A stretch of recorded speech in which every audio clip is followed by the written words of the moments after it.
జలధారలు ధరణి నుంచి ఉప్పొంగుతాయి, జలపాతాల నుంచి జారిపడతాయి. కానీ చెట్టు నుంచి నీళ్లు ఉబికి రావటం ఎక్కడైనా చూసారా? చెట్టు కాండమే కుళాయిలా మారిపోవటం ఎక్కడైనా గమనించారా? ఈ అద్భుత వింత ఘటన అల్లూరి జిల్లా దేవీపట్నం మండలం పరిధిలోని పాపికొండల నేషనల్ అటవీ ప్రాంతంలో చోటు చేసుకుంది.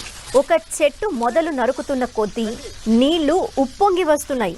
కింటుకూరు అటవీ ప్రాంతంలోని బేస్ క్యాంప్ పరిశీలనకు వెళ్లారు కొందరు ఫారెస్ట్ అధికారులు.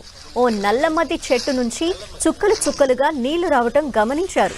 దీంతో వారు మరి కాస్త చెట్టు కాడను నరకగా అందులో నుంచి మంచినీళ్లు బయటికి ఉబికి వచ్చాయి. చెట్టు నుంచి సుమారు 20 లీటర్ల వరకు నీరు వస్తుందని అటవీ శాఖ సిబ్బంది తెలిపారు.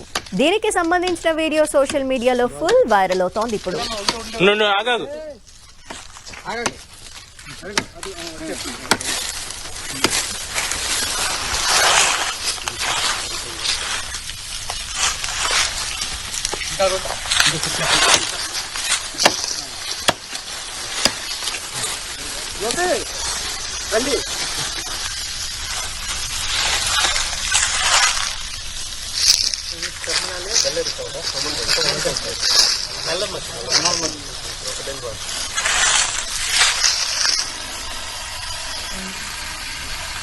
Close it.